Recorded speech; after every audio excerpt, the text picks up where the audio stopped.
Security culture is a culture where people know their rights and, more importantly, they assert their rights. But even more importantly, security is where someone follows the task, their assignment, and make it so tight knit that sensitive and delicate information is impenetrable. It remains unknown to those who do not need to know.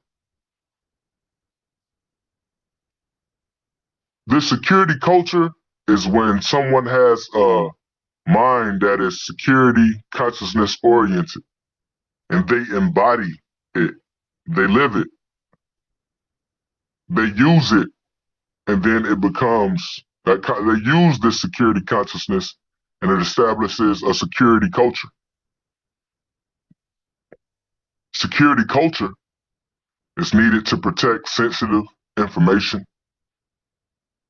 It's needed to protect the plans, the outline, the names, and checkpoints and areas. Furthermore, security culture is also to have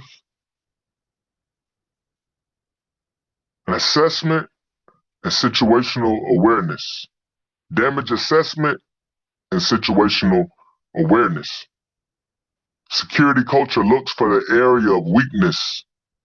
They look for the arrogance of forgetfulness.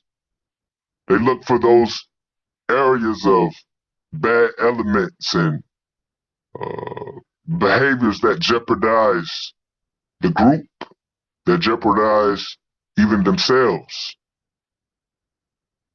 And they call it out.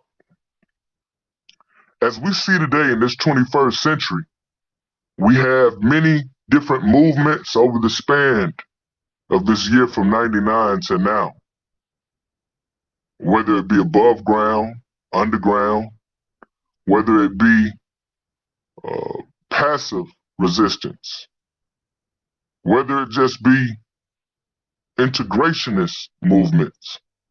There's many that we can name that have suffered from intelligence gathering, espionage, that have suffered from areas that were supposed to be secure, but were made insecure. Think about how Malcolm X was assassinated. Think about how the information in his briefcase was never revealed to the public and was passed around membership. And later, when it was given to one who they deemed responsible, I believe his name was Leon X, he was found dead, strangled to death in a Boston hotel room with that which he was given gone. We have seen workers' unions. We have seen those who were in the streets with the Black Lives Matter movement, with the first one, not the AstroTurf, not the blue puffer vest and the vote blue no matter who, but the youth that were on the streets, that were engaging in civil disobedience, which Martin Luther King would call the language of the unheard, the riots. Many of them would be found murdered in mysterious manners, locked up, even those who had their face covered. And so going to the need of security culture, this is again for the protection of personnel, areas, delicate and sensitive information, etc., etc. When we look at security culture, there are things that are also the measures of security. You know, those who are educated and trained properly in security, they only allow a few to know what they do on a need-to-know basis. Compartmentalization, it's called, when things are insulated when areas of the operation don't need to know the intimate details of the ground level movements of what's going on. This compartmentalization allows those still to work in unity. Compartmentalization is like the human body. You wouldn't want your brain being jeopardized and being in the area where your toes and your ankles are. You would want your brain to stay where the brain is.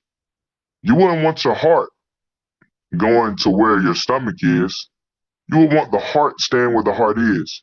And as long as these organs or organizations, these bodies, organizational bodies, are where they need to be to complete the task and the function that they're assigned to complete, even them not knowing what the other person specifically does, that's not needed to know. It's concentrate on your own. When they all do what they're supposed to do, there's a unification of that work. And just like people, when few people know about the details of missions, tasks, and investigations and sensitive information, then you lessen the risk of whatever that is being compromised. You lessen the risk of people having their lives, their loved ones in jeopardy. Furthermore, we know that when these security measures are not implemented, those who know something that they weren't supposed to know could jeopardize the situation. They could be tortured to give up information. Whether it's not even, it's not necessarily about whether it's illegal or not. This is about the security of the idea, the security of the area, security of the person. In these missions, we need them to be carried out completely and not be jeopardized at all so that we could have a high success rate. And that gives us into security violating behaviors like lying, bluffing, gossiping, indirect bragging, direct bragging, intelligence gathering.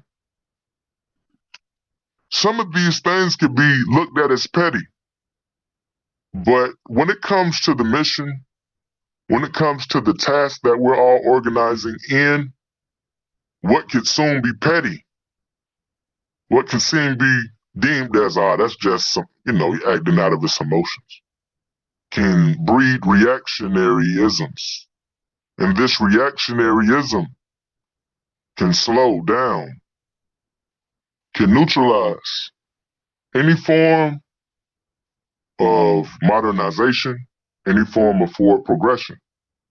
And it can also lead to counter-revolutionaryism.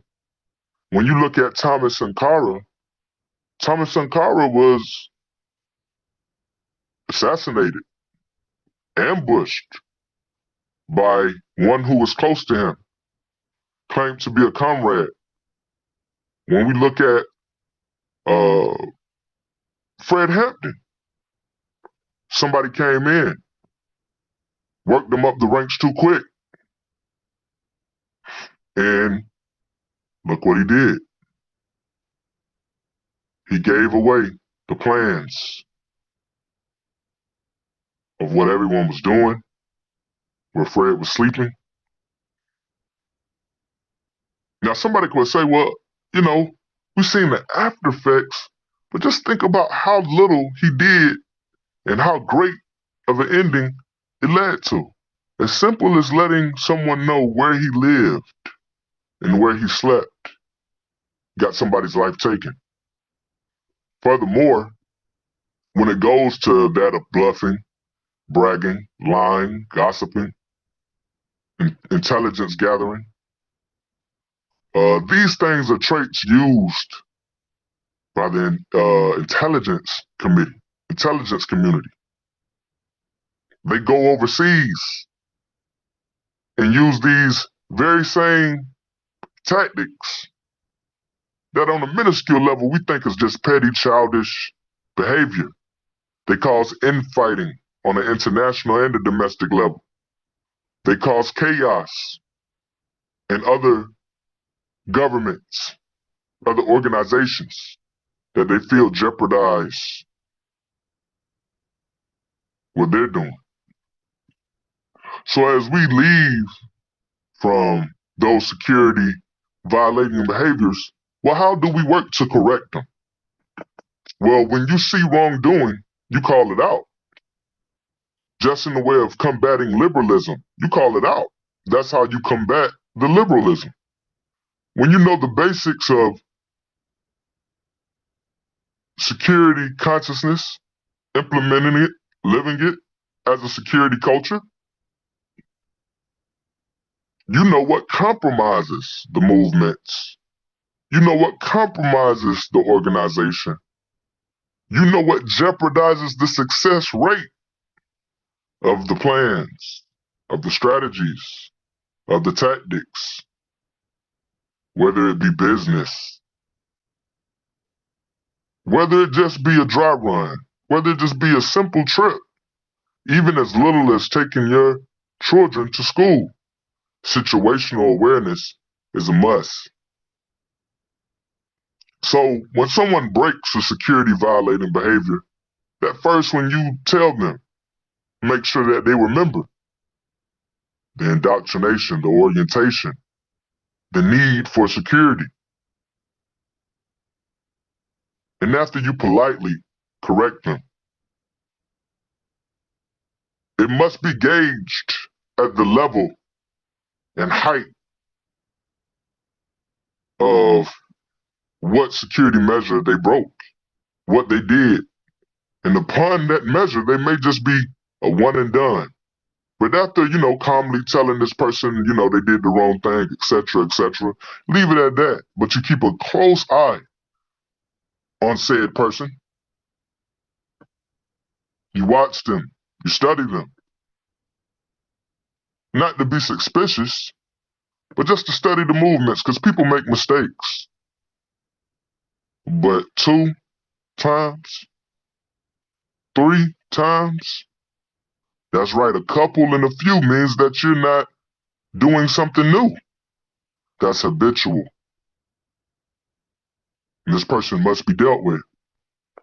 Even after that first time, you tell that person, hey, you did this wrong, and hey, I'm going to let others know so we can have, orientation about it, a dialogue about it.